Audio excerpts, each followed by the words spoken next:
এই আতঙ্কিত করা অন্যায়ভাবে এটা বড় ফাসাদ, বড় ফিতনা।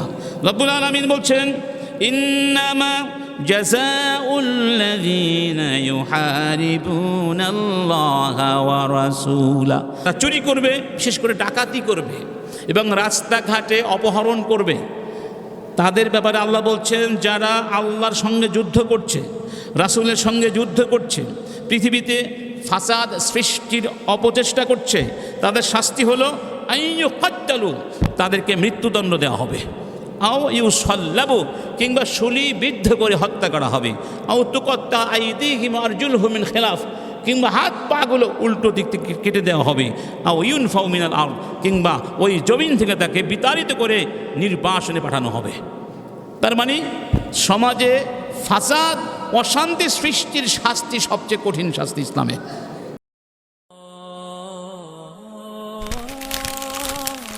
আইসিল মিডিয়া, সত্য ও দিন প্রচারের লক্ষ্যে। আল্লাহ সুবহানাহু ওয়া তাআলার অসংখ্য অগণিত অগণন নেয়ামতের মধ্য থেকে একটি মহিমান্বিত নেয়ামতের নাম হচ্ছে আল ওয়াতান, জন্মভূমি, মাতৃভূমি, স্বদেশ। এই স্বদেশের প্রতি আমাদের কী কী কর্তব্য রয়েছে, স্বদেশকে আমরা কিভাবে বিনির্মাণ করব, কিভাবে গঠন করব, কিভাবে সাজাবো, এই বিষয়গুলো নিয়ে আমরা কথা বলছিলাম। তো এই পর্যায়ে আজকে আমরা স্বদেশ বিনির্মাণে আমাদের করণীয় তথা স্বদেশ প্রেমের অনিবার্য দাবিগুলো কি কি, সেই আলোচনাগুলো অব্যাহত রাখবো ইনশাআল্লাহ। আমরা কয়েকটি উপাদান আলোচনা করেছিলাম। আজকে যে বিষয়টি দিয়ে শুরু করব এই পর্যায়ে, সেটি হচ্ছে আত-তাআয়ুশ আস-সিলমি মা'আল জামি', সকলের সাথে শান্তিপূর্ণ সহাবস্থান করা, মানে সবাই সবার সাথে সুন্দরভাবে জীবনযাপন করা, কাউকে কষ্ট না দেয়া, সবাইকে শ্রদ্ধা করা, যাতে করে আমরা সবাই মিলেমিশে একটি অভিন্ন পরিবারের মতো শান্তি সুখে বসবাস করতে পারি। এটিকে বলা হয় ইসলামের পরিভাষায় আত-তাআয়ুশ আস-সিলমি, শান্তিপূর্ণ সহাবস্থান। এই শান্তিপূর্ণ সহাবস্থানের জন্য কিছু নীতিমালা আছে। এই নীতিমালাগুলো যদি আমরা একটু মনে রাখি, তাহলে আশা করা যায় আমাদের মাঝে পারস্পরিক অশান্তি সৃষ্টি হবে না, বিশেষ করে বিভিন্ন ধর্মাবলম্বীদের মধ্যে। কারণ একই দেশে বা একটি দেশে শুধু যে মাত্র একটি ধর্মের মানুষ বসবাস করে তা নাও হতে পারে। বহু ধর্মের, বহু বর্ণের, বহু বিশ্বাসের মানুষ সেখানে বসবাস করতে পারে। এর ধর্ম, বর্ণ, ভাষা, বিভিন্ন বৈচিত্র্য রয়েছে, ভিন্নতা রয়েছে, স্বাতন্ত্র্য রয়েছে। এই স্বাতন্ত্র্য সত্ত্বেও যাতে করে আমরা মিলেমিশে থাকতে পারি, সেই বিষয়টি খুবই গুরুত্বপূর্ণ। কারণ এখানে যদি একটু অমিল সৃষ্টি হয়, তাহলে সাম্প্রদায়িক দাঙ্গা সৃষ্টি হবে, মহামারীর মতো ছড়িয়ে পড়বে সেই দাঙ্গার ধ্বংসাত্মক আগুন, যেমনটি মাঝে মধ্যে আমরা আমাদের পার্শ্ববর্তী দেশ ভারতে লক্ষ্য করে থাকি। আলহামদুলিল্লাহ, আমাদের বাংলাদেশে আমরা এখন এই জাতীয় কোনো ভয়ানক আকারের সাম্প্রদায়িক ধর্মীয় দাঙ্গা আমাদের চোখে পড়েনি, আলহামদুলিল্লাহ। কারণ আমরা ইসলামকে বিশ্বাস করি। ইসলামের এই পর্যায়ে শিক্ষা হলো আল হুররিয়াহ আদ-দীনিয়া, অর্থাৎ শান্তিপূর্ণ সহাবস্থানের একটি নীতি হচ্ছে আল হুররিয়াহ আদ-দীনিয়া, ধর্মীয় স্বাধীনতা। কুরআনুল কারীম বলছে লা ইকরাহা ফিদ-দীন, কাউকে জোর করে ধর্ম গ্রহণ করানো যাবে না, মানে জোর জবরদস্তি এখানে চলবে না। যদি কেউ স্বেচ্ছায় স্বতঃস্ফূর্তভাবে ধর্ম গ্রহণ করে, তাকে বরণ করে নেওয়া হবে। কিন্তু কারো উপরে জোর করে ধর্ম বা ইসলাম চাপিয়ে দেওয়া যাবে না। এটি হচ্ছে ধর্মীয় স্বাধীনতা। আরেকটি হলো এই বৈচিত্র্যকে বিশ্বাস করে নেওয়া, যে একটি সমাজে বহু ধর্মের বর্ণের মানুষ বসবাস করবে, এটি বাস্তবতা। এখানে শুধু আমি একা বাস করছি না, আমার মতো আরও কিছু মানুষ আছে, তাদেরও এখানে আমার মতো সমান অধিকার আছে। রব্বুল আলামিন বলছেন, ওয়ালাউ শাআ রাব্বুকা লাজাআলান নাসা উম্মাতান ওয়াহিদা ওয়ালা ইয়াযালুনা মুখতালিফিন। তোমার রব যদি ইচ্ছে করতেন তাহলে সমস্ত মানুষকে একটি ধর্মের অনুসারী বানিয়ে দিতে পারতেন। আল্লাহ চাইলে পৃথিবীতে ইসলাম ছাড়া, মুসলিম ছাড়া আর কোনো মানুষ থাকতে পারত। এখানে ধর্মের বৈচিত্র্য আছে, ইখতিলাফ আছে, আছে নাকি নাই? আছে। তারপর বোঝা গেল যে আল্লাহ রাব্বুল আলামিন এখানে বোঝাতে চেয়েছেন যে এই পৃথিবীতে অন্যান্য ধর্মের লোকজনও থাকবে, এটা বাস্তবতা। হ্যাঁ, একটা পর্যায়ে হয়তো আসবে, মহাবিজয় আসবে ইসলামের জন্য, যখন ইসলাম ছাড়া অন্য কোনো ধর্ম থাকবে না। কিন্তু স্বাভাবিক অবস্থায় এখন পৃথিবীতে অনেক ধর্ম আছে না? আছে। এটা বাস্তবতা। এই বাস্তবতাটাকে মেনে নিতে হবে। আরেকটি মূলনীতি হচ্ছে আত-তাআরুফ, পারস্পরিক পরিচিতি। আমরা একটি অভিন্ন পরিবারের সদস্য, তাই আমাদের মাঝে এই পরিচয়ের বন্ধন থাকতে হবে। আর পরিচয়ের পথ ধরে সহযোগিতার মনোভাব আমাদের মাঝে সৃষ্টি করতে হবে।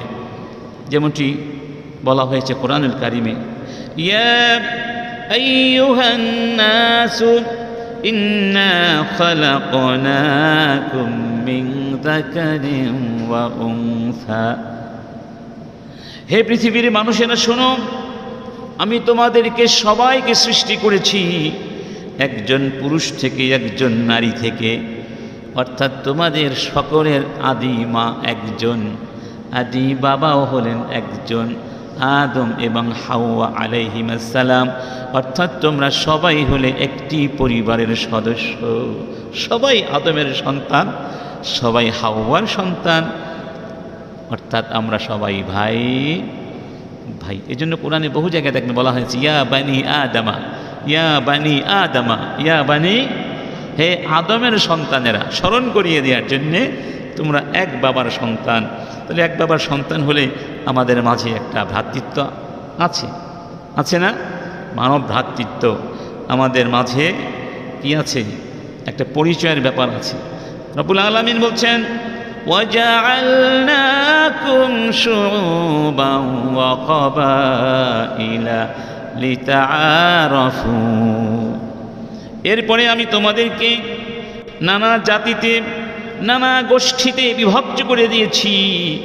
উদ্দেশ্য হলো যাতে করে তোমরা একজন আর একজনকে সহজে চিনতে পারো, তোমাদের মাঝে পরিচয়ের বাঁধন সৃষ্টি হতে পারে।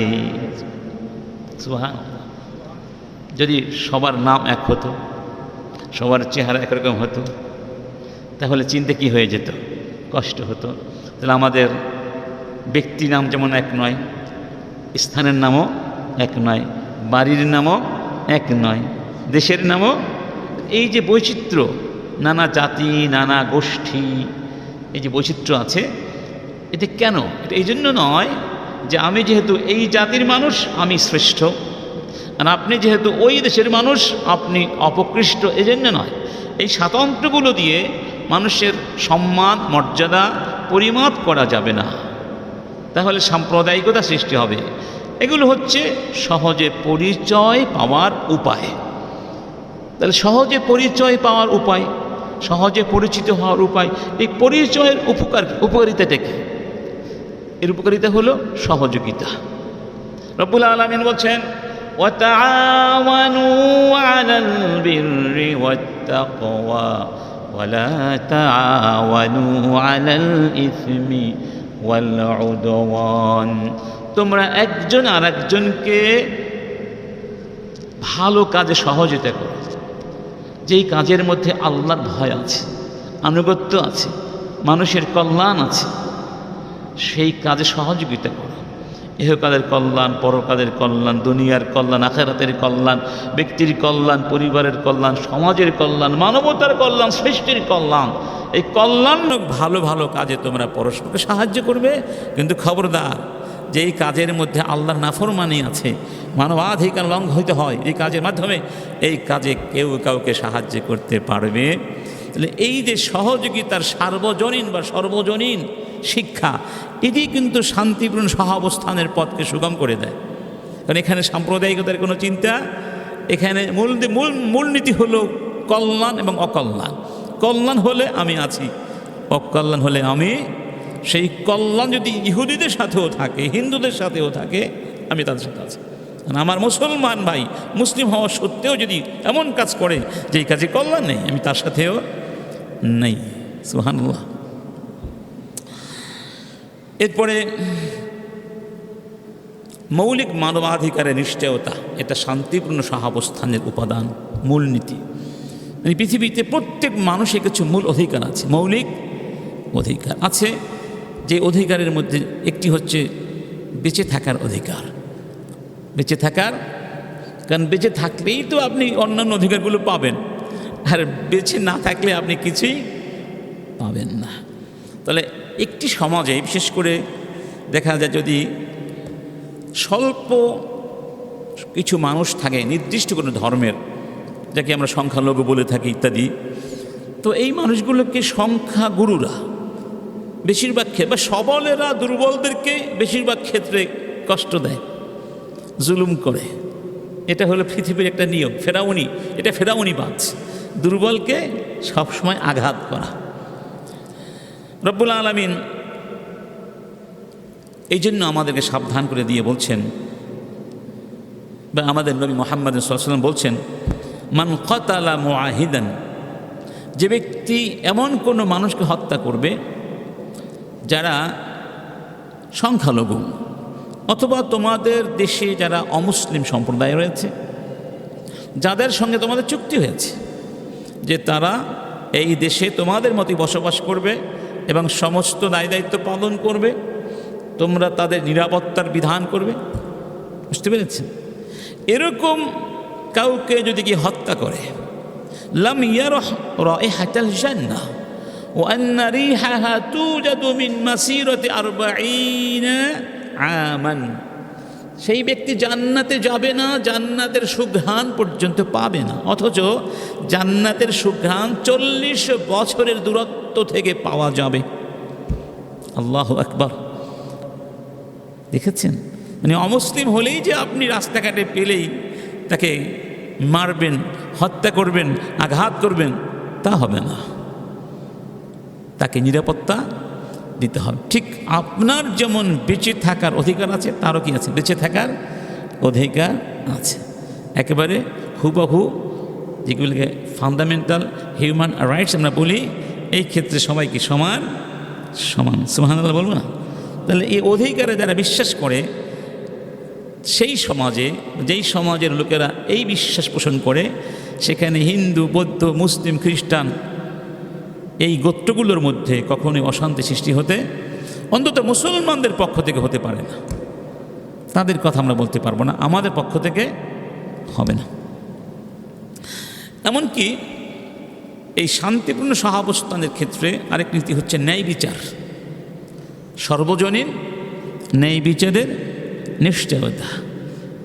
আমরা দেখি যে বিচারের ক্ষেত্রে মানুষ অনেক সময় তারতম্য করে, নিজের পছন্দের লোকদের ক্ষেত্রে একরকম বিচার করে, আর অপছন্দের হলে তাদের ক্ষেত্রে বিচার অন্যরকম হয়। আছে না বাংলাদেশে? ধরুন যখন কোনো রাজনৈতিক দল ক্ষমতায় থাকে, স্বাভাবিকভাবে দেখবেন তখন তাদের প্রতিপক্ষের ক্ষেত্রে বিচার একরকম, আর নিজেদের দলীয় লোকদের ক্ষেত্রে বিচার কি? একই অপরাধে দুই রকম শাস্তি হয়। একজনকে প্রেসিডেন্ট ফুলের মালা দিয়ে মাফ করে দেয়, খুন করেছে এবং সেটি প্রতিষ্ঠিত সত্য, প্রমাণিত সত্য। যেমনটি আমাদের আগের কিছু প্রেসিডেন্ট অনেক খুনিকে মাফ করে দিয়েছিল, করে দেয়নি? আবার অনেক মানুষ এটা খুন করে নেয়, চুরি করে নেয়, ডাকাতি করে নেয়, মিথ্যে মামলা দিয়ে ফাঁসিও দিয়েছে। এই যে শত্রুতার কারণে ন্যায় বিচারের ক্ষেত্রে তারতম্য করা হয়, এটা ভয়ানক বিষয়। এর মাধ্যমে শান্তি বিঘ্নিত হয়ে যায়, সমাজ ধ্বংস হয়ে যায়। এই জন্য আল্লাহ পাক বলছেন, দেখুন কি সুন্দর করে বলছেন, ওয়ালা ইয়াজরিমান্নাকুম শানাআনু কওমিন আলা আল্লা তাআদিলু, খবরদার সাবধান হয়ে যাও, কোনো গোত্রের সাথে, কোনো জাতির সাথে, কোনো গোষ্ঠীর সাথে যদি তোমাদের পূর্ব শত্রুতাও থেকে থাকে, ওই পূর্ব শত্রুতার জের ধরে তোমরা তাদের বিরুদ্ধে অবিচার করো না, বরং শত্রু হলেও তাদের সঙ্গে ন্যায় বিচার করো। ইদিলু হুয়া আকরাবু লিত্তাকওয়া, ন্যায় বিচার করো, এটাই হলো তাকওয়ার পথ। শত্রু হলেও তাকে ন্যায় বিচার করতে হবে। শত্রুতার কারণে অবিচার করা যাবে। যেই সমাজের মানুষ এই বিশ্বাস নিয়ে বসবাস করে, সেখানে অশান্তি হওয়ার কোনো সুযোগ নাই। আরেকটি হাদিসে বলা হয়েছে, আলা, আলা মানে সাবধান, মান যালামা মুআহিদান, যেই ব্যক্তি কোনো জুলুম করবে, আবিনতাকাসাহু, কিংবা তার অধিকার ক্ষুণ্ণ করবে বা লাঞ্ছিত করবে, আও কাল্লাফাহু ফাওকা তাকাতে, অমুসলিম বলে, সংখ্যালঘু বলে, দুর্বল বলে অতিরিক্ত বোঝা চাপিয়ে দেবে, যেই বোঝা তাদের পক্ষে বহন করা সম্ভব। ধরুন এমন ট্যাক্স দিয়ে দিলেন, এমন কর চাপিয়ে দিলেন যেটা বহন করা তাদের পক্ষে কষ্টকর। আও আখাযা মিনহু শাইআন বিগাইরি তিবি নাফসিন, অথবা তার কোনো সম্পদ তার সন্তুষ্টি ছাড়া জোর করে ছিনিয়ে নিল। ফাআনা হাজিজুহু ইয়াউমাল কিয়ামা, আমি মুহাম্মাদুন রাসূলুল্লাহ সাল্লাল্লাহু আলাইহি ওয়াসাল্লাম এই ব্যক্তির বিরুদ্ধে কিয়ামতের ময়দানে আল্লাহর কাছে নালিশ করব, আমি তার বিরুদ্ধে প্রতিপক্ষ হয়ে দাঁড়িয়ে যাব। আমি সেই দিন ওই জালেমের বিরুদ্ধে দাঁড়িয়ে যাব, যেই ব্যক্তি কোনো দুর্বল সংখ্যালঘু মানুষকে জুলুম করেছিল, তাদের উপরে অন্যায়ভাবে নানা ধরনের বোঝা চাপিয়ে দিয়েছে। এটাই হলো ইসলাম। এটি শুধু আমরা কথার কথা বলছি না, যে এখন একটা বিশেষ অবস্থায় আমাদের অমুসলিম ভাই বোনদের একটু উৎসাহিত করছি বা সান্ত্বনা দিচ্ছি, তা না। এটাই আমাদের ধর্ম, এই ধর্মেরই আমরা অনুসারী, এবং এই নীতিতেই মুহাম্মদ রাসূলুল্লাহ সাল্লাল্লাহু আলাইহি ওয়াসাল্লাম তিনি রাষ্ট্র চালিয়েছেন 10টি বছর। কয়টি বছর? এবং তারপরে শত শত বছর মুসলমানরা এভাবেই রাষ্ট্র চালিয়েছিলেন।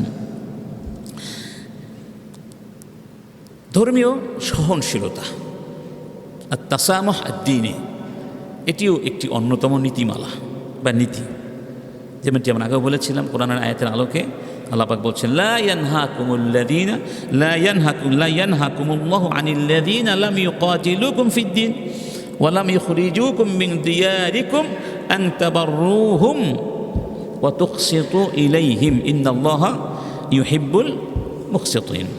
মানে যে সমস্ত অমুসলিম তোমাদের বিরুদ্ধে যুদ্ধ চাপিয়ে দেয়নি, তোমাদের বিরুদ্ধে অন্যায় আচরণ করে তোমাদেরকে তোমাদের বাড়িঘর থেকে বের করে দেয়নি, তোমরা তাদের সাথে ন্যায় আচরণ করবে, ভালো আচরণ করবে। আল্লাহ পাক ন্যায় এবং ভালো আচরণকারীকে পছন্দ করেন। কি করেন? পছন্দ করেন। তুফাইল বিন আমর আদ-দাউসি নামে এক সাহাবীকে রাসূল পাঠিয়েছিলেন তার কওমের কাছে। সেই কওমের নাম দাউস। ইসলামের দাওয়াত দেওয়ার জন্যে এই সাহাবী বেশ অনেক দিন দাওয়াতের কাজ করলেন, কিন্তু কেউ তার আহ্বানে সাড়া দিল না, বরং নানাভাবে তাকে কষ্ট দিল, উত্ত্যক্ত করল। তো এক পর্যায়ে তিনি বিরক্ত হয়ে, অনেকটা নিরাশ হয়ে রাসূল করিম সাল্লাল্লাহু আলাইহি ওয়াসাল্লামের কাছে এসে বললেন, নালিশ করলেন, ইয়া রাসূলুল্লাহ, ইন্না দাউসান ক্বাদ আসাত ওয়া আবাত ফাদউল্লাহ আলাইহিম, হে রসুল আমার কওম দাউস আমার ডাকে সাড়া দেয়নি, ইসলাম গ্রহণ করেনি, তারা অবাধ্য হয়েছে এবং তারা অস্বীকার করেছে। হে রসুল আপনি তাদের বিরুদ্ধে আল্লাহর কাছে বদদোয়া করুন, অভিশাপ দিন। তখন রাসূল দুই হাত তুললেন, সাহাবীরা বলা বলি করতে লাগলেন, হালাকাত দাউস, সর্বনাশ হয়ে যাবে। রাসূল বদদোয়া করতে হাত উঠিয়েছেন, আর রাসূল বদদোয়া করলে ওরা শেষ হয়ে যাবে, ধ্বংস হয়ে যাবে। কিন্তু সবার ধারণা মিথ্যে প্রতিপন্ন করে রহমতের নবী মুহাম্মাদুন সাল্লাল্লাহু আলাইহি ওয়াসাল্লাম কি বলেছিলেন? আল্লাহুম্মা হদি দাউসান ওয়া আতি বিহিম, হে আল্লাহ তুমি দাউসকে হিদায়াত দান করো এবং তাদেরকে আমার কাছে নিয়ে এসো। সুবহানাল্লাহ। বললেন যাও, এবার যাও, আবার দাওয়াতের কাজ করো। এবার গিয়ে আবার দাওয়াতের কাজ করলেন, সত্যি তারা মুসলমান হয়ে গেল এবং তাদেরকে নিয়ে রাসূলের কাছে আগমন করেছিলেন। তাদের জন্য, অমুসলিমদের জন্য রাসূল বদদোয়া করেছেন না হিদায়াতের দোয়া করেছেন? সুবহানাল্লাহ। আবু হুরায়রা রাদিয়াল্লাহু আনহু কত বড় সাহাবী, তার মা মুশরিক ছিলেন। তিনি এসে রাসূলের কাছে মায়ের ব্যাপারে দোয়া করার জন্য, হিদায়াতের জন্য আবেদন করলেন। রাসূল দোয়া করলেন, আল্লাহুম্মা হদি উম্মা আবি হুরায়রা, আবু হুরায়রার মাকে তুমি হেদায়াত দান করো।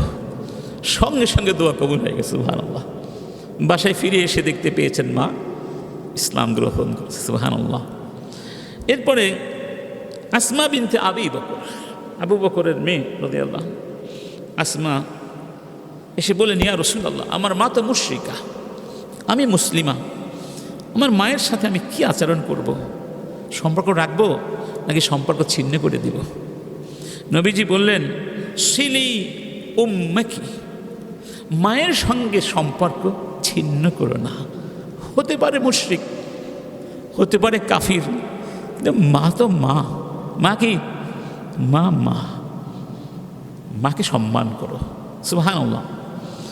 এমনকি রাসূলের এই উদারতায় মুগ্ধ হয়ে ইহুদিরা কি করতো জানেন? অনেক ইহুদি এমন ছিল, যখন হাসি আসতো, হাসিটা দূরে গিয়ে না দিয়ে রাসূলের কাছে এসে হাসি দিত। কেন জানেন? কারণ সে জানে যে হাসি দিলে মুহাম্মদ একটা দোয়া করে। এই দোয়াটা কি ভুলে গেছেন? ইয়ার হামুকাল্লাহ, কি দোয়া করেন? এই দোয়াটা পাওয়ার জন্য ইহুদিরা রাসূলের কাছে এসে হাসি দিত। সুবহানাল্লাহ। তো তারা যখন কাছে এসে হাসি দিত তখন রাসূল তাদের ক্ষেত্রে এই দোয়াটি করতেন, ইয়াহদিকুমুল্লাহ ওয়া ইউসলিহু বালাকুম, ইয়াহদিকুমুল্লাহ ওয়া ইউসলিহু বালাকুম, আল্লাহ তোমাদেরকে হিদায়াত দান করুন, তোমাদের মনকে প্রশান্ত করে দিন, সংশোধন করে দিন। সুবহানাল্লাহ।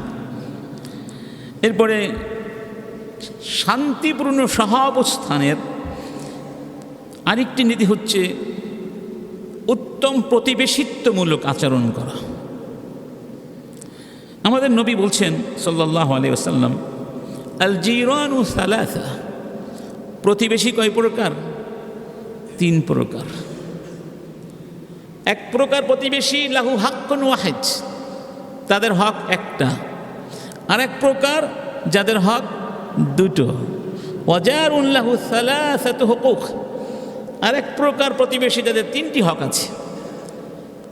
যেই প্রতিবেশীর হক একটা শুধু, তাদের পরিচয় কি? জারুন কাফের, অমুসলিম প্রতিবেশী। তাদের হক একটা, সেটি কি? সৎ প্রতিবেশিত্বের হক, হাক্কুল জেওয়ার। আর মুসলিম প্রতিবেশী হলে তাদের হক 2টো, ইসলামের হক, প্রতিবেশিত্বের হক। আর মুসলিম আত্মীয় প্রতিবেশী হলে কয়টা হলো? 3টা হক। কি কি? প্রতিবেশিত্বের হক, হাক্কুল জেওয়ার, ইসলামের হক হাক্কুল ইসলাম ও হাক্কুল কারাবা, হাক্কুল কারাবা আত্মীয়তার হক। তাহলে অমুসলিম যদি প্রতিবেশী হয় তারও অধিকার আছে। কি অধিকার? আপনি তার সাথে ভালো আচরণ করবেন। সুবহানাল্লাহ। ইবনে উমর যখনই গরু ছাগল বা পশু জবাই করতেন তার খাদেমকে বলতেন এই গোশতগুলো আমার ইহুদি প্রতিবেশীকে দিয়ে এসো। তো ওই লোকটি একদিন হতবাক হয়ে প্রশ্ন করলেন যে আপনি সবসময় ইহুদি প্রতিবেশীর ব্যাপারে খুব যত্নশীল থাকেন, ব্যাপারটা কি? তখন তিনি বললেন, কারণ আমি নবীজির মুখে শুনেছি সাল্লাল্লাহু আলাইহি ওয়াসাল্লাম যে তিনি বলতেন মাজালা জিবরিলু ইউসিনি বিল জার হাত্তা ওয়ানানতু আন্নাহু সাইওয়ারিসু। জিবরাইল প্রতিবেশীর ব্যাপারে আমাকে সব সময় এত বেশি সতর্ক করতেন যে আমার ধারণা হয়েছিল প্রতিবেশীর উত্তরাধিকারী ওয়ারিশ বানিয়ে দেয়া হতে পারে। সুবহানাল্লাহ। তাহলে এই নীতিমালাগুলো যারা বিশ্বাস করে সেই সমাজে অমুসলিমদের কোনো ভয় থাকতে পারে।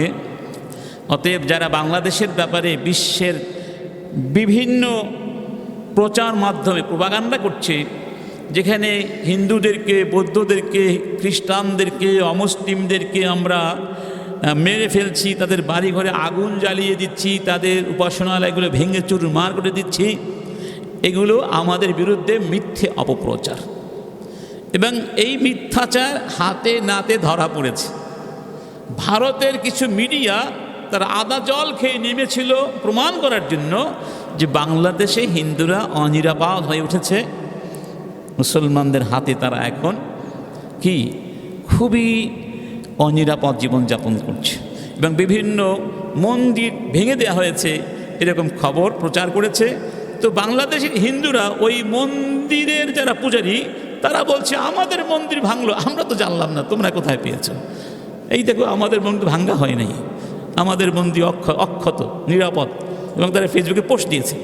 তাহলে বাংলাদেশে সব হিন্দু যে মানে ইন্ডিয়ার চক্রান্তে পা দিয়েছে তা কিন্তু কিছু, কিন্তু বেশিরভাগ আমাদের হিন্দু ভাইয়েরা সত্যটা অনুধাবন করছেন বলে আমার বিশ্বাস। এবং তাদের কাছে শুধু হিন্দু না, বাংলাদেশে যারা বসবাস করছেন অমুসলিম, তাদেরকে আমরা এই মর্মে অভয় দিতে চাই যে আমরা মুসলমান। কারো ধর্ম নিয়ে কটাক্ষ করা বা কারো উপাসনালয়ে আঘাত করা, কাউকে জোর করে মুসলমান বানানো, ধর্মীয় কারণে কাউকে বিভিন্নভাবে হেনস্থ করা অন্যায়ভাবে, এটা আমাদের ধর্মে নিষিদ্ধ নিষিদ্ধ নিষিদ্ধ। অতএব আপনি আপনার বাড়িতে, আপনি আপনার উপাসনালয়ে ওই রকম নিরাপদ যেভাবে আমি আমার ঘরে আমার মসজিদে নিরাপদ। এই নিরাপত্তার বাণী, এই শান্তির পয়গাম আমরা মসজিদের মেম্বার থেকে, মুসলমানদের কলেজের ভেতর থেকে, শুধু বাংলাদেশে নয় বিশ্বের যত জায়গায় মুসলমানরা বসবাস করে, যত দেশে সংখ্যা গুরু মুসলমান আছে, সংখ্যাগরিষ্ঠ সমস্ত মুসলিম বিশ্বের অমুসলিমদেরকে আমরা এই মর্মে 100% নিশ্চয়তা দিতে পারি। দুই একটি খণ্ডিত বিখণ্ডিত ঘটনা ঘটে থাকলে তার বিচার হবে এবং তার পেছনে হয়তো কোনো ষড়যন্ত্র কাজ করে। এটা ইসলামের শিক্ষা হিসাবে হচ্ছে তা নয়, ওগুলো ষড়যন্ত্রের অনুশীলন হতে পারে। এবং এই কাজগুলো যারা করছে আমরা দেখতে পাচ্ছি বেশিরভাগ হচ্ছে গত স্বৈরাচারী সরকারের সমর্থকেরা। তারা এই কাজগুলো করে এক ধরনের রাজনৈতিক অবৈধ ফায়দা হাসিল করতে চায় এবং তার হাতে নাতে ধরা পড়েছে, বহু জায়গায় ধরা পড়েছে আলহামদুলিল্লাহ। আল্লাহ। আচ্ছা, আমরা আলোচনা করছি কি নিয়ে? স্বদেশ বিনির্মাণে আমাদের করণীয় বা স্বদেশ প্রেমের দাবিগুলো কি কি আমাদের কাছে। এই দেশ আমাদের দেশ, এই দেশকে আমরা সবাই ভালোবাসি এবং দেশকে ভালোবাসি হলো ইসলামের শিক্ষা। শুধু আমাদের নবীর শিক্ষা না, সব নবীর সুন্নাত এরকমই ছিল। যেমন দেখুন, মূসা আলাইহিস সালাম তিনি মিশর থেকে মাদিয়ান গিয়েছিলেন। কোথায়?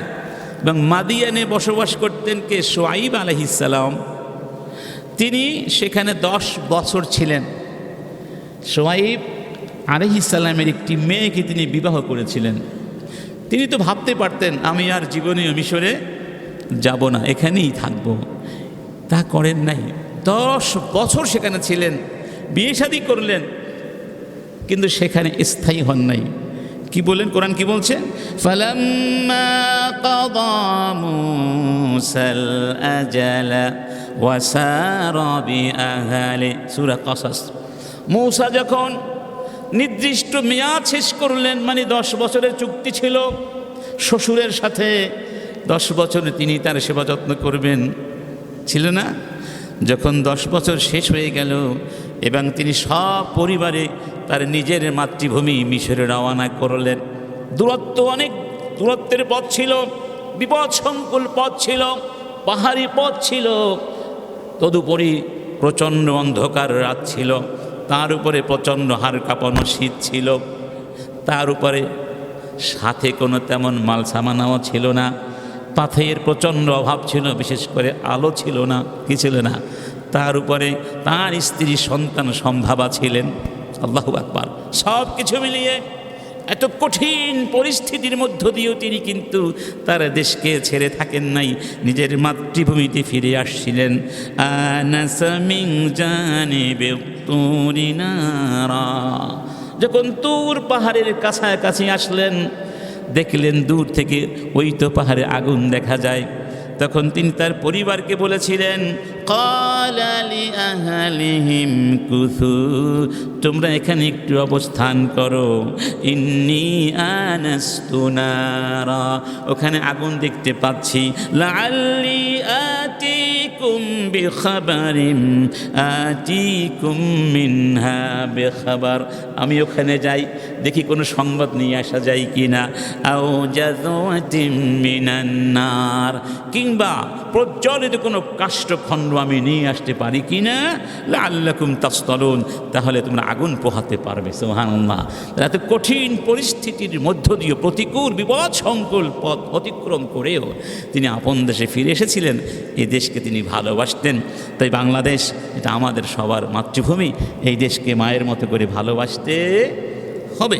আর এই জন্য এই দেশকে বিনির্মাণ করতে হবে, এই দেশকে সমস্ত পৃথিবীর বুকে শ্রেষ্ঠ দেশ হিসেবে গণ্য করতে হবে এবং আরও বৃহত্তর দৃষ্টিভঙ্গি থেকে শুধু বাংলাদেশই আমাদের দেশ নয়, আমরা মুসলমানরা মনে করি গোটা পৃথিবী আমাদের দেশ। গোটা পৃথিবী কার দেশ? আমাদের দেশ। তো আরেকটি করণীয় হলো সরকারি রাষ্ট্রীয় সম্পদ, গণসম্পদ, সাধারণ সম্পদ, এই সম্পদকে রক্ষা করতে হবে। আমাদের দেশে একটা প্রবাদ আছে, যদিও এটা খুবই জঘন্য প্রবাদ, জঘন্য, যে সরকারি মাল দরিয়া মে ঢাল। যেহেতু এটা সরকারি সম্পত্তি, এর কোনো বাবা নাই মা নাই, তাই যেমন খুশি তেমন ব্যবহার করো। মসজিদ, মাদ্রাসা, স্কুল, কলেজ, হাসপাতাল, রাস্তা ঘাট, এগুলো কি সব সরকারি সম্পত্তি না? এগুলো জনগণের সম্পদ, সবার সম্পদ। এগুলোকে বলা হয় আল মালুল আম, সাধারণ সম্পদ। এই সম্পদ নষ্ট করা হারাম, এই সম্পদের ক্ষতি সাধন করা হারাম। খেয়াল রাখবেন, আন্দোলন করবেন কিন্তু সাধারণ সম্পদ নষ্ট করতে পারবেন না। এই সম্পদ আপনার। যেমন ধরুন যে থানাগুলো জ্বালিয়ে দেওয়া হয়, থানার কি দোষ? স্থাপনা, এখন সে স্থাপনাটা আবার আমাদের টাকা দিয়ে করতে হবে, হবে না? একটা পোল ভেঙে ফেললেন, এই পোলটা কিন্তু আমাদের টাকা দিয়ে আবার করতে হবে। ক্ষতি হয়ে গেল, সময় লস হলো, মেধার লস হলো, সম্পদ নষ্ট হলো। এই জন্য আন্দোলনের কিছু নীতিমালা থাকতে হবে। কি থাকতে হবে? সাধারণ সম্পদ নষ্ট করা, হ্যাঁ, যুদ্ধক্ষেত্র হলে সেখানে একটা কথা, যুদ্ধ হলে তাও সীমাবদ্ধ পরিসরে, এর বাহিরে নয়।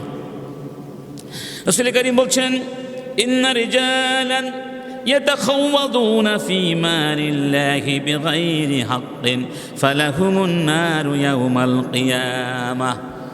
যারা আল্লাহর মাল নিয়ে খেলাধুলা করবে, আল্লাহর মাল মানে এই জনগণের মাল, রাষ্ট্রীয় সম্পদ, এই রাষ্ট্রীয় সম্পদ নিয়ে যারা ছিনিমিনি খেলবে, যেমন খুশি তেমন ব্যবহার করবে, সুনির্দিষ্ট কর্তৃপক্ষের অনুমতি ছাড়া এবং বৈধ পন্থা ছাড়া তাদেরকে আল্লাহ জাহান্নামের মধ্যে ছুঁড়ে মারবেন।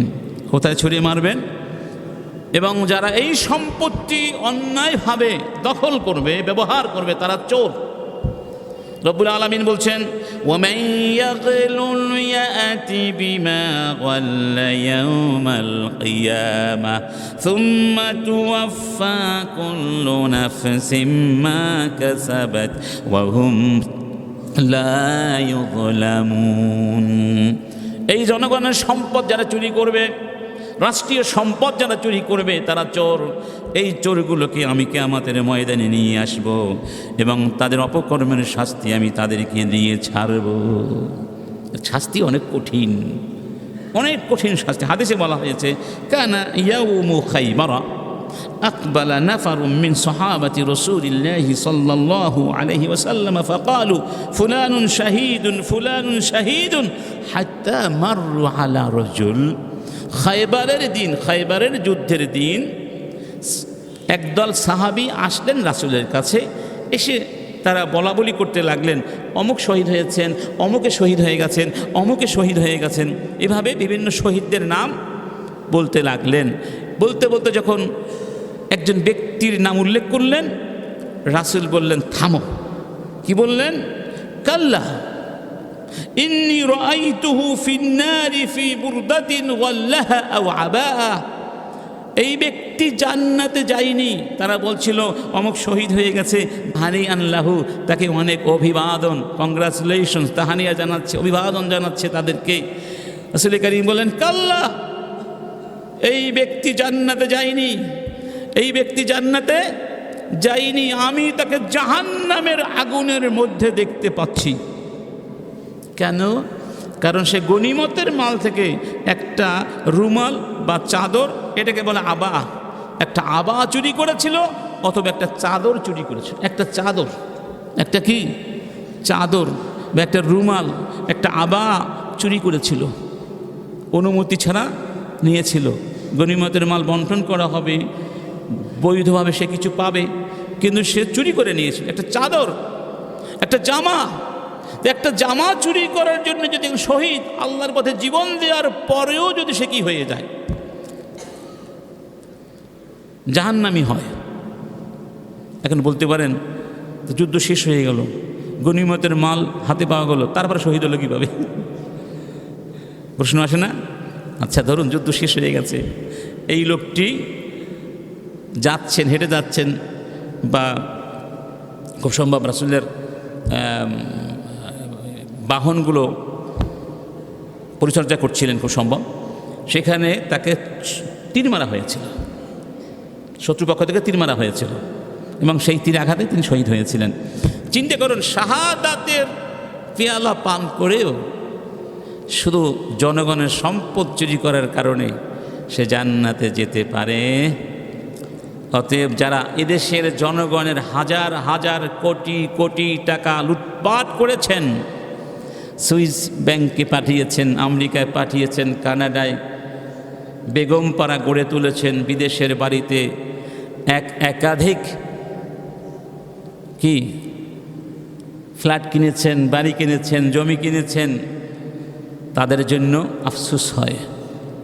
অনতি বিলম্বে এই টাকাগুলো দেশে ফিরিয়ে দিন যদি পরকালে বাঁচতে চান, কারণ এটা আপনার টাকা, এই টাকা জনগণের, এই টাকা বাংলাদেশের।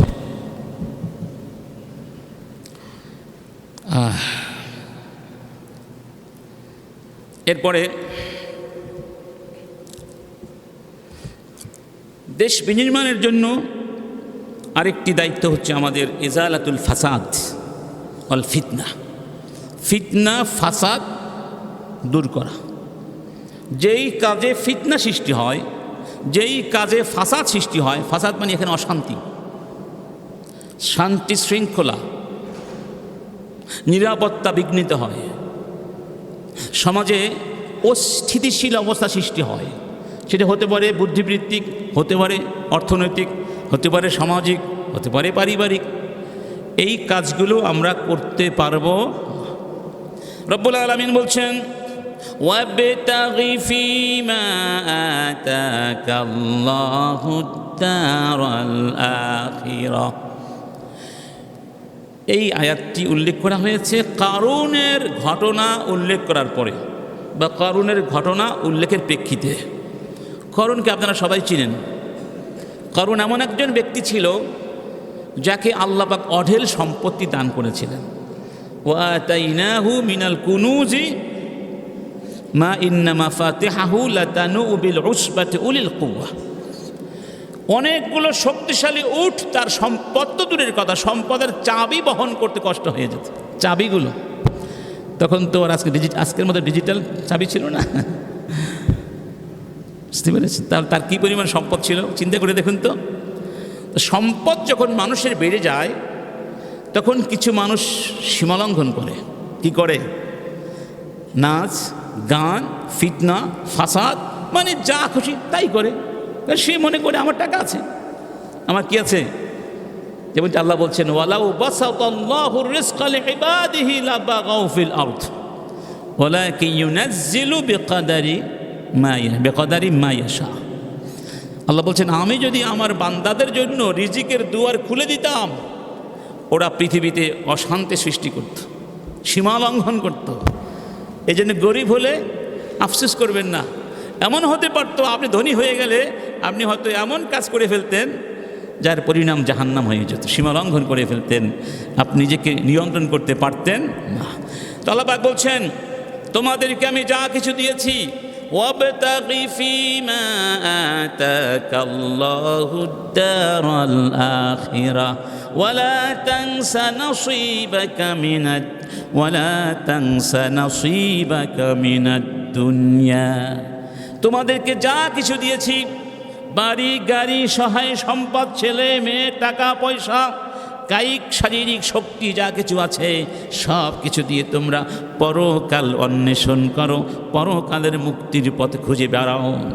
তবে হ্যাঁ, এই পৃথিবীতে তোমাদের যে একটা অংশ আছে সেটা ভুলে যেও না।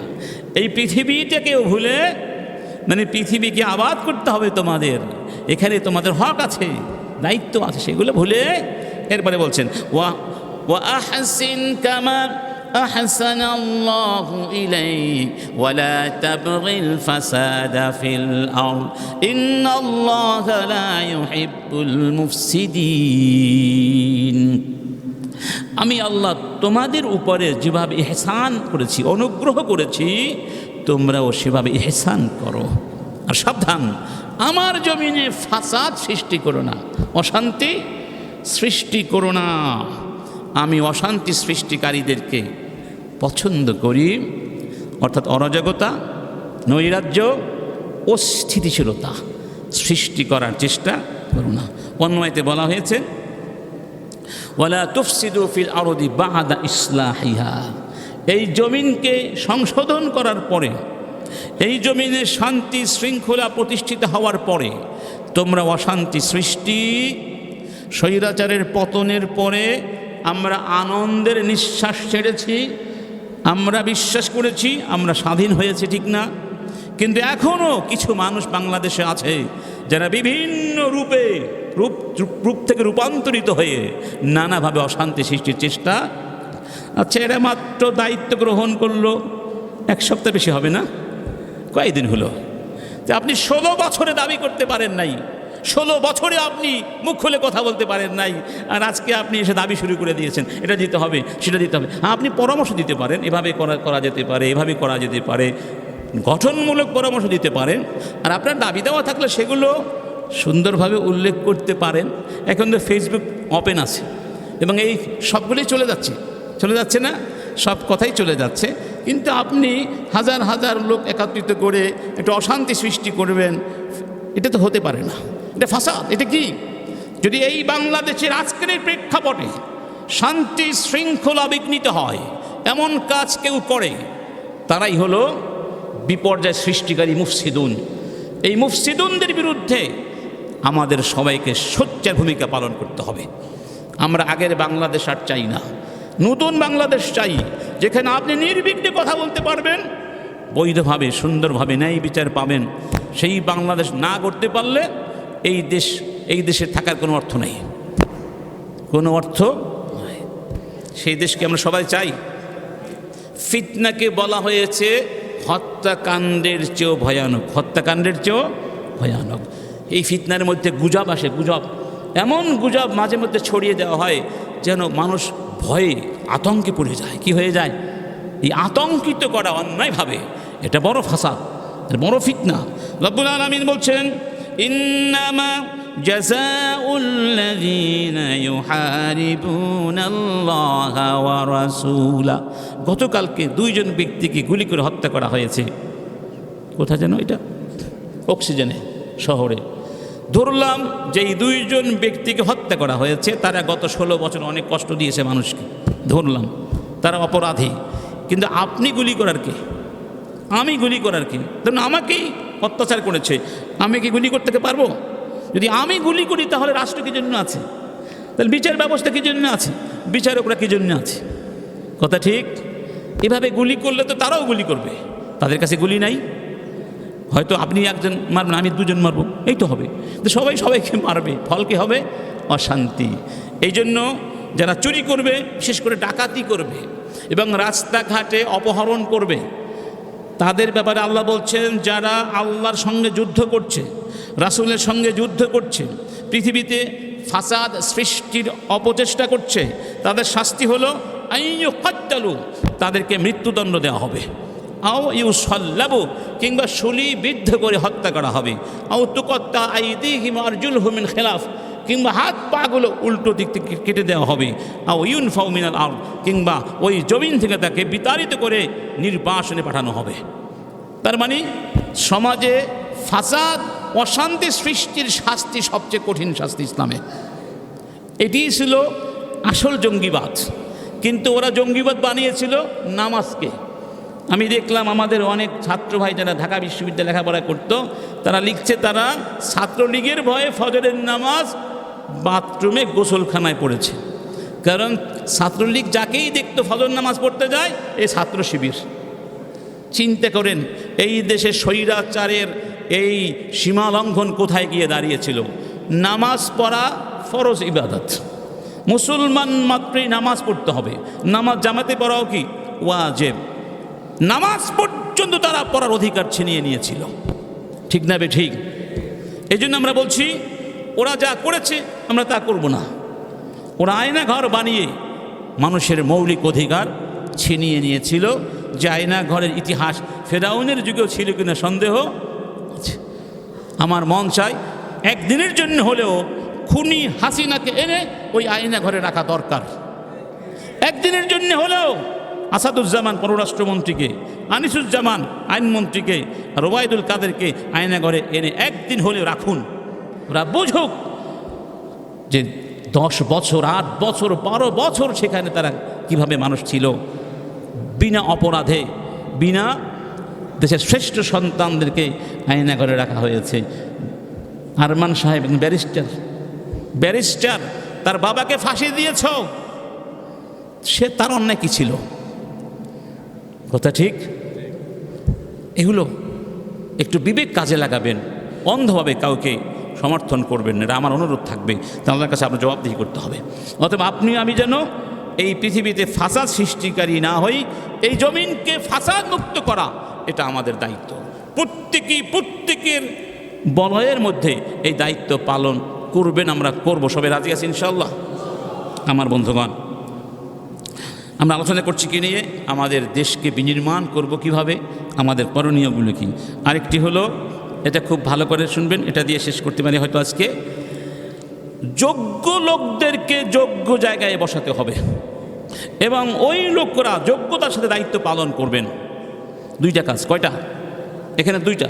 একটা হলো যোগ্য লোককে যোগ্য জায়গায় বসানো, আরেকটা হলো যোগ্য লোকেরা যোগ্য জায়গায় বসে আবার কাজ করবেন না, তা হবে না। তাদেরকে আমানতদারিতার সাথে, মানে আমরা যে দায়িত্বে আছি, যে অবস্থানে আছি, ওই দায়িত্বটিকে সবচেয়ে সুন্দর করে সুনিপুণ করে আদায় করতে হবে। আমাদের ভাই জাপান গিয়েছিলেন অনেক বছর আগে। তো আমি ঢাকা থেকে চট্টগ্রামে আসছিলাম, একটা বিমানে করে আমার পাশেই তিনি এসে বসলেন। তো বললাম আপনি মনে হয় বিদেশ থেকে এসেছেন। কোথায় গিয়েছিলেন? জাপানে গিয়েছিলাম, 3 মাস ছিলেন প্রশিক্ষণে। জিজ্ঞেস করলাম জাপানিরা উন্নত হয়েছে কিভাবে, তাদের উন্নতির পেছনে রহস্য কী? তিনি বললেন 3টি রহস্য আছে। কি? একটি হলো তাদের 3টি মূলনীতি আছে। 1 নম্বর, নিজের কাজ নিজে করব। 2 নম্বর, কাজটিকে যথাসময়ে করব। 3 নম্বর, সবচেয়ে সুন্দর করে করব। সবচেয়ে এজন্য জাপানি যে কোনো প্রোডাক্ট হলে আমরা আর দ্বিধাগ্রস্ত হই না, চোখ বন্ধ করে দাও। 1 নম্বর, মানে 1 নাম্বার 1 প্রোডাক্ট কোয়ালিটির দিক থেকে কোনো সন্দেহ আছে? এটা তো আমাদের বৈশিষ্ট্য ছিল, সেটি আমরা হারিয়ে ফেলেছি। আমাদের এখন বৈশিষ্ট্য কি? পোল বানাবার আগে পোল ভেঙে যায়। ব্রিটিশরা পোল বানিয়েছে, এত ঝড় বন্যা, তারপরেও কিছু হয় না। আর আমরা রোড বানিয়েছি, গত বছর হলো এই বন্যায় রোড সব শেষ। কিছুতে ক্ষতি হয়, কিন্তু বৃষ্টি পড়লেই, 2 ফোঁটা বৃষ্টি পড়লেই কি গ্রামে মানুষের কথা বলে, যাদের ঘরের চিরুনি নেই, তো অনেক গরিবের ঘরে চিরুনি থাকে না, তো তারা করে গোসল করে হাতের স্যাপ দেয়, তারপরে হাত দিয়ে চুল আশ্রয়, তো স্যাপ দিয়ে কি করে চুল বিন্যাস করে। তো আমাদের দেশের ইঞ্জিনিয়ার এমন স্যাপ দিয়ে রাস্তা বানায়, বৃষ্টি পড়লে কি উঠে যায়। ইন্না লিল্লাহি। কারণ কি আবার কাজ পাওয়া যাবে। সম্প্রতি রিমান্ডে এটা বলা হয়েছে যে আমাদের আগের প্রধানমন্ত্রী আত্মীয়রা চাইতেন বড় বড় প্রজেক্ট যত বড়, কমিশন তত বড়। ইন্না লিল্লাহি। আর এসালামের লুটপাটের অর্ধেক সম্পত্তি গিয়েছে জয় আর রেহানার কাছে। এটা সালমান এফ রহমানের বক্তব্য, আল্লাহু আলাম, পত্রিকা তাই বলছে। এই হচ্ছে আমাদের শাসকদের চরিত্র। ইন্না লিল্লাহি। এই দেশ উন্নত হবে কিভাবে? লুটপাট যদি শাসকরাই করে, জনগণ কি পাবে? কিছুই পাবে। তো যে কথা বলছিলাম, যোগ্য লোক, আমাদের দেশে যোগ্যতার চেয়ে অনেক ক্ষেত্রে দলীয় পরিচয়কে প্রাধান্য দেওয়া হয়। এটা আমিও অনেক ক্ষেত্রে ভুক্তভোগী বিভিন্ন সময় হয়েছি। বাংলাদেশে আসার পরে আমার কিছু তিক্ত অভিজ্ঞতা আছে। দল লাগবে, আপনি যত বড় সার্টিফিকেটধারী হন না কেন, আপনার প্রথম পরিচয় হলো আপনার সঙ্গে কোনো দলীয় পরিচয় আছে কি না। 2 নম্বর, দলীয় পরিচয় হলেও হবে না, সঙ্গে আবার টাকা লাগবে। কি লাগবে? তাহলে দলীয় পরিচয় বা আত্মীয়তার পরিচয় হলে হয়তো টাকা কম লাগে, কিন্তু কিছু কিছু লোক যারা ঘুষ খায় তারা আত্মীয়ও চিনি না, আত্মীয়র থেকে ঘুষ খায়। জানেন তো, ঘুষখোররা আত্মীয় থেকে কি খায়? ঘুষ খায়। তাহলে ঘুষের, আত্মীয়তার, স্বজনপ্রীতি, দলীয় বৃত্তির মাধ্যমে যে নিয়োগগুলো হবে, আল্লাহর কসম, সেই নিয়োগ কোনো দিন নিরপেক্ষ হয় না। ওই নিয়োগে যারা আসে তাদেরকে দ্বারা সমাজ এবং দেশ উন্নত হয় না। এটা কিয়ামতের লক্ষণ। রাসূল কারীম বলেছেন, ইদা উসিদাল আমরু ইলা গায়রি আহলি ফান্তাযিরিস সাআ ফান্তাযিরিস সাআ। যখন অযোগ্য লোকদের হাতে দায়িত্ব তুলে দেওয়া হবে, তখন কিয়ামতের জন্য অপেক্ষা করো। এজন্য অটো পাস ডাক্তার আর আসল পাস ডাক্তারের মধ্যে কি আছে? পার্থক্য আছে। অটো পাস ইঞ্জিনিয়ার আর আসল ইঞ্জিনিয়ারের মধ্যে কি আছে? পার্থক্য আছে। আছে নাকি নাই? দেখুন, ১৫০০ বছর আগে রাসূলের কথাগুলো দেখুন, কোরআনের কথাগুলো দেখুন। রাসূল কারীম বলছেন, মান ওয়ালিয়া মিন আমরিল মুসলিমিনা শাইআন।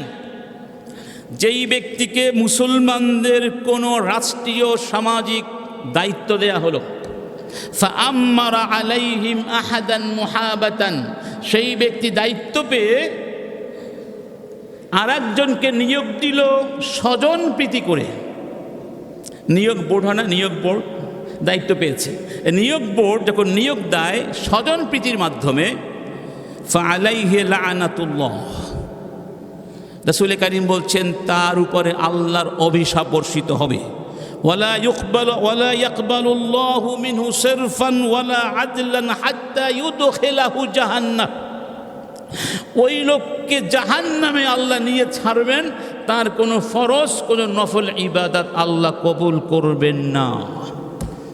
অতএব যারা নিয়োগ বোর্ডে কাজ করছেন, এখানেও অনেক মুরব্বী থাকতে পারেন, স্বজন প্রীতি করে যদি কাউকে চাকরি দিয়ে থাকেন অযোগ্য লোককে স্বজন প্রীতির ভিত্তিতে, তাহলে জান্নাতে যাওয়ার জন্য প্রস্তুত হতে হবে। অন্য হাদিসে বলা হয়েছে মানিস্তা'মালা রাজুলান মিন ইসাবাতিন ওয়া ফি তিলকাল ইসাবাতি মান হুয়া আরদা মিনহু লিল্লাহ। একই অর্থ, যদি এমন কাউকে কেউ নিয়োগ দেয় যে ওই সমাজে ওই নিয়োগপ্রাপ্ত ব্যক্তির চেয়ে আরও অধিকতর যোগ্য লোক ছিল,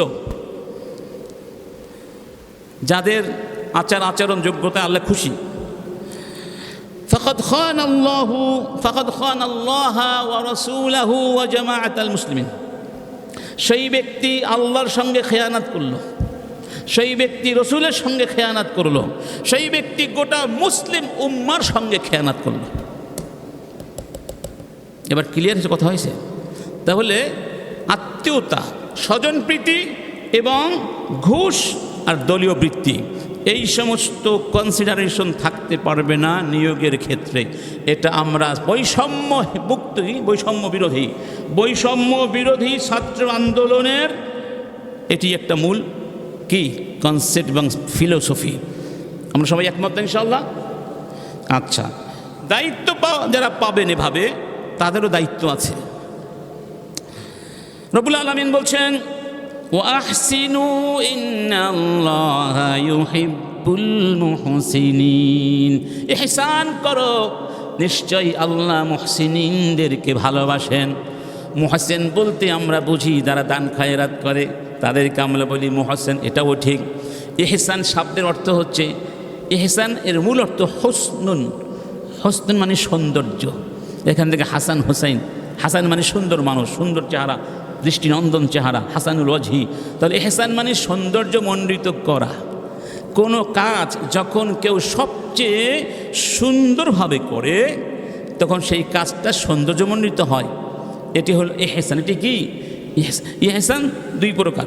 একটি হলো ইহসান ফিল ইবাদা, মানে ইবাদত বা দায়িত্ব পালনে ইহসান, দায়িত্বকে এমনভাবে পালন করা, ইবাদত এমনভাবে করা যেন আল্লাহকে আপনি দেখতে পাচ্ছেন অথবা আল্লাহ আপনার দিকে তাকিয়ে আছে। তাহলে কোনো ব্যক্তি যদি এই বিশ্বাস করে যে এই কাজটি আমি আল্লাহর জন্য করছি, আমি যেন আল্লাহকে দেখতে পাচ্ছি, আল্লাহ আমাকে দেখতে পাচ্ছেন, তাহলে সে ফাঁকিবাজি করতে পারে না, চুরি করবে না, ডাকাতি করবে না, কাজে ফাঁকি দিবে না। 100 টাকার কাজ 50 টাকায় করে শেষ, বাকি অর্ধেক কোথায় ঢোকালো? এটা হবে না। আচ্ছা, তাহলে কাজটাকে ইহসান করতে হবে, সুন্দর করে ইতকানের সাথে করতে হবে, পারফেক্ট করে করতে হবে।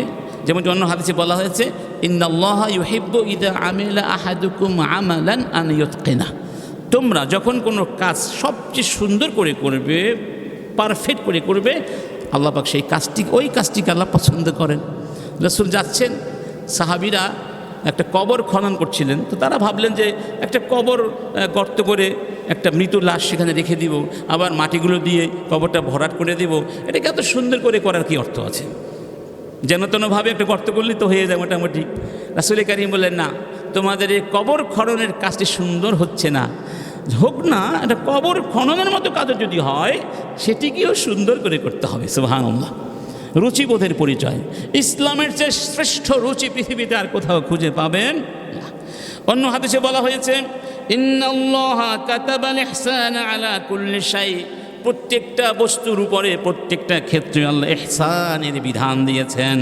ফাইদা কাতালতুম ফাআহসিনুল কিতলা ওয়া ইদা যাবাহতুম ফাআহসিনুয যিবহা, যখন তোমরা কতল করবে সুন্দর করে করবে, যখন জবাই করবে সুন্দর করে করবে। জিহাদের ময়দানে শত্রুদেরকে কতল করতে হয়, মারতে হয়, হত্যা করতে হয়, সে হত্যা করার মধ্যে ইসলামের সৌন্দর্য আছে নাকি নাই?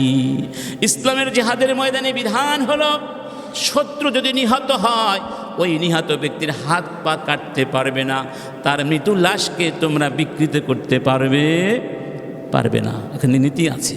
হত্যাটাও হবে কি সুন্দরভাবে হবে, অপমানজনকভাবে, যেমন লাশকে অপমান করতে পারবে, চমৎকার। আবার যখন জবাই করবে ধারালো ছুরি দিয়ে করবে। ওয়ালিউহিদ্দা আহাদুকুম শাফরাতাহু ওয়ালিউরিহদা বিহাতাহু, কারণ তীক্ষ্ণ ছুরি দিয়ে জবাই করলে পশুটা শান্তি পায়, আর ভোঁতা ছুরি দিয়ে জবাই করলে সে বেশি কষ্ট পায়। রাসূল দেখলেন এক ব্যক্তি একটা পশুকে জবাই করবে বা কোরবানি করবে, পশুটিকে সামনে এনে পশুর সামনে বসে দা বা ছুরি শান দিচ্ছে। বললেন, তুমি কি পশুটিকে 2 বার জবাই করতে চাও? মানে পশুটিকে সামনে এনে তুমি পশুর সামনে কেন ধার দিচ্ছ? পশুটি দেখতে পাচ্ছে না, সে ভয় পাচ্ছে, সে কষ্ট পাচ্ছে, তো তার জবাই তো এমনি একবার হয়ে গেছে। অতএব তোমরা এভাবে করবে না, এটাকে দূরে থেকে শান দিয়ে নিয়ে আসবে। সুবহানাল্লাহ। একটা পশুর ব্যাপারও রাসূল সুন্দর করে জবাইটা সুন্দর করে করবে। সব কিছুর মধ্যে কী চাই? সৌন্দর্য। কী চাই? সৌন্দর্য। সুবহানাল্লাহ। তাহলে কাজগুলো, কারণ এগুলো আমানত, এগুলো কি? আদ্দিল আমানাতা ইলা মানে ইত্তামানাক, যারা তোমাকে আমানত দিয়েছে সে আমানতের খেয়ানাত করো। রব্বুল আলামিন বলছেন, ওয়াহসিনু আল্লাযী খালাকাল মাউতা ওয়াল হায়াতা লিয়াবলুয়াকুম আইয়ুকুম আহসানু আমালা। আমি আল্লাহ জীবন এবং মৃত্যু এই 2টা জিনিস সৃষ্টি করেছি। কেন জানো? আমি প্রমাণ করতে চাই তোমাদের কার কাজ কতটুকু সুন্দর। আহসানু আমালা, কার কাজ কতটুকু আহসান, কতটুকু সুন্দর, এটা আমি প্রমাণ করতে চাই। তাহলে নামাজটা হবে সবচেয়ে সুন্দর নামাজ, খাওয়াটাও হবে সবচেয়ে সুন্দর পন্থায়, ঘুমটাও হবে সবচেয়ে সুন্দর পন্থায়, রাস্তায় গাড়ি চালাচ্ছেন সেটাও হবে সবচেয়ে সুন্দর পন্থায়, কথা বলছেন সেটিও হবে সবচেয়ে সুন্দর ভাষায়। সুবহানাল্লাহ। এটি হলো ইসলাম। আর এই জন্য একটা জিনিস আমাদের খুব বেশি দরকার, সেটি হলো জবাবদিহিতার চিন্তা আল্লাহর কাছে। কিসের চিন্তা? মানে রাষ্ট্রেরও গোয়েন্দা আছে, আছে না? গোয়েন্দার উপরে গোয়েন্দা আছে, তার উপরে গোয়েন্দা আছে, আছে নাকি নাই? এই সব গোয়েন্দা দিয়ে আসলে কোনো কাজ হবে না যতদিন পর্যন্ত প্রত্যেক মানুষের মধ্যে আল্লাহর সামনে দাঁড়িয়ে জবাব দিতে হবে এই চিন্তাটা না আসবে, ততদিন কোনো গোয়েন্দায় কোনো কাজ। অনেক সরকারি অফিস আদালত আছে, আপনি গেলে আপনাকে পাত্তাও দিবে না। অফিসার বসে বসে চা খাচ্ছে, সিগারেট খাচ্ছে, গল্প করছে, আপনি ঘন্টার পরে ঘন্টা দাঁড়িয়ে আছেন, একটু জিজ্ঞেস করতে গেলে ধমক দেয়, বেটা কালকে আসিস, আসে না? এরকম নিষ্ঠুরতা, নির্মমতা, আপনার জন্য দুয়ার খোলা, দুয়ার বন্ধ, অথচ তাকে বসানো হয়েছিল আপনার খিদমত করার জন্য, আপনাকে সার্ভিস দেওয়ার জন্য। আমরা দেখেছি গত কয়েকদিন আগে কুষ্টিয়া ইসলামী বিশ্ববিদ্যালয়ের কর্মচারীরা, তাদের ছুটি হবে 4টায়, কিন্তু তারা সবাই 2টায় সবাই গাড়িতে উঠে চলে যাচ্ছে, কিন্তু সরকারি নিয়ম মোতাবেক ছুটি কয়টায়? 4টায়। সবাই চলে যাচ্ছে কয়টায়? তাহলে বাকি যে 2টা ঘন্টা আপনি কাজ না করে চলে যাচ্ছেন, আপনি কি আমানত রক্ষা করলেন? দেখলাম ছাত্ররা গাড়িতে গিয়ে সবাইকে নামিয়ে দিয়েছে। এখন থেকে এটা আর চলবে, এটাই আমরা চাই। প্রত্যেকটা অফিসে, আদালতে, সরকারি প্রতিষ্ঠানে, বেসরকারি প্রতিষ্ঠানে টাইম টেবল একেবারে স্ট্রিক্টলি ফলো করা হবে, এরকম একটা বাংলাদেশ আমরা চাই। ঠিক না বে ঠিক? এই শিক্ষাই রাসূল দিয়ে বলছেন, আল্লাহুম্মা, রাসূল দোয়া করছেন, আল্লাহুম্মা মান ওয়ালিয়া মিন আমরি উম্মতি শাইআন ফারাফিকা ফাশাক্কা আলাইহিম ফাশকুক আলাইহি। হে আল্লাহ, আমার উম্মতের দায়িত্বভার যারা গ্রহণ করবে, তারা যদি আমার উম্মতের সঙ্গে নিষ্ঠুরতা প্রদর্শন করে, আল্লাহ তুমিও তাদের প্রতি নিষ্ঠুর হয়ে যাও। তারপরে বলছেন, ওয়ামান ওয়ালিয়া মিন আমরি উম্মতি শাইআন ফারাফিকা বিহিম ফারফুক বিহি। আর যেই ব্যক্তি দায়িত্ব পেয়ে ভালো আচরণ করবে, যারা আমরা ক্লায়েন্টস আছি, কাস্টমার আছি, আমাদের সাথে দয়াদ্র, কোমল, মায়াভরা আচরণ করবে, আল্লাহ তুমি তাকে রহম করো, তুমি তাদেরকে রহম করো। সুবহানাল্লাহ। অতএব যারা চাকরি করছেন, এটা মনে রাখবেন যে আপনি আজকে একজন অসহায়, দুস্থ, অভাবী, অথবা যেই ব্যক্তি আপনার সেবার মুখাপেক্ষী, ভালো আচরণ করেন, আল্লাহ পাক আপনার সাথে ভালো আচরণ করবেন, আল্লাহ পাক আপনাকে দয়া করবেন। সুবহানাল্লাহ। অন্যথায় আল্লাহ দয়া করবেন না। অন্য হাদিসে বলা হয়েছে, মান ওয়ালিয়া মিন আমরিল মুসলিমিনা শাইআন, মুসলমানদের দায়িত্ব পেয়েছে যারা, ফাহতাজাবা আন উলিদ দুআফি ওয়াল হাজা, কিন্তু তারা তাদের দুয়ারগুলো বন্ধ করে দিয়েছে, ঢুকতে পারে না জনগণ। বিচার প্রার্থীরা, অভাবীরা, যাদের নিডস আছে, কথা বলতে সুযোগ পায় না, দরজা বন্ধ করে দিয়েছে। তো রাসূল কারীম বলছেন, ইহতাজাবাল্লাহু আনহু ইয়াউমাল কিয়ামাহ, কিয়ামতের দিন আল্লাহ তাদের জন্য তার দুয়ার বন্ধ রাখবেন। তাদের কোনো কথা আল্লাহ শুনবেন না, তাদের কোনো কিছুই আল্লাহর কাছে পৌঁছাবে। দেখেছেন কি সুন্দর কথা, সুবহানাল্লাহ, কি সতর্কবার্তা।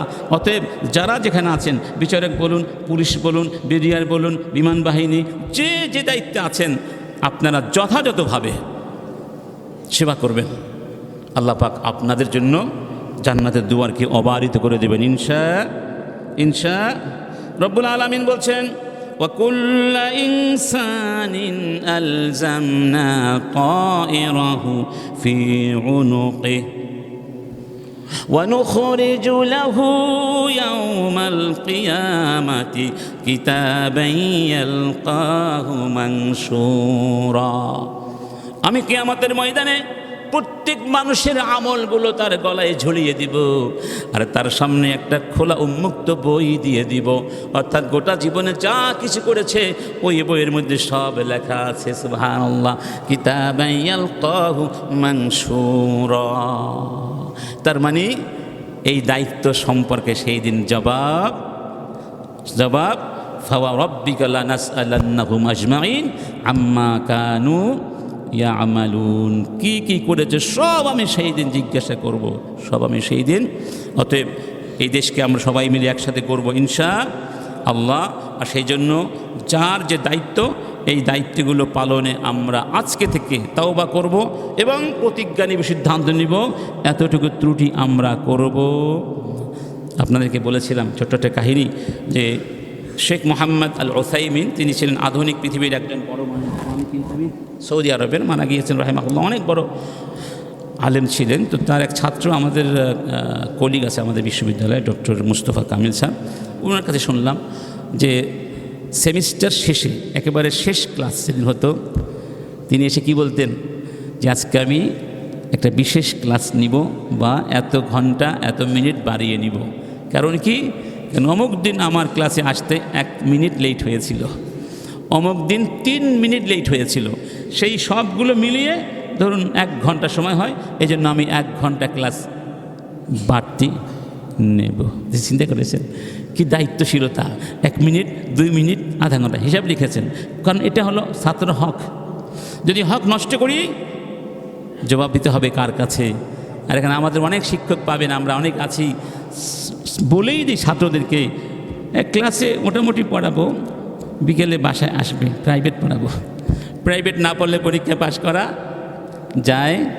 এগুলো সব হচ্ছে দায়িত্বহীনতার পরিচয়। আমাদের যুগে এত প্রাইভেট ছিল না, আমাদের শিক্ষকরা ক্লাসেই সব সুন্দর করে প্রতিটি অঙ্ক একেবারে বুঝিয়ে বুঝিয়ে খাইয়ে দিতেন, মনে আছে আপনাদের? আর এখন পড়ালেখার আগেই হলো কি কোচিং করতে হবে, প্রাইভেট পড়তে হবে, তাহলে স্কুলের বেতন দিতে হচ্ছে, কোচিংয়ের বেতন দিতে হচ্ছে, এইসব দিতে দিতে আমরা শেষ। ইন্না লিল্লাহি ওয়া ইন্না ইলাইহি। আল্লাহ পাক আমাদের সবাইকে জবাবদিহিতার ভিত্তিতে আল্লাহ পাকের ভয় ধারণ করে দায়িত্ববোধ থেকে উজ্জীবিত হয়ে এই মাতৃভূমিকে বিনির্মাণ করার নতুন প্রতিজ্ঞা নিয়ে এগিয়ে যাওয়ার তৌফিক দান করুন। আরও কিছু কথা বাকি আছে, ইনশাআল্লাহ আগামী জুমাতে হবে আল্লাহ পাক আমাদের সবাইকে তৌফিক দান। আমিন। সবাই দাঁড়িয়ে কাতারগুলো সোজা করে নেন।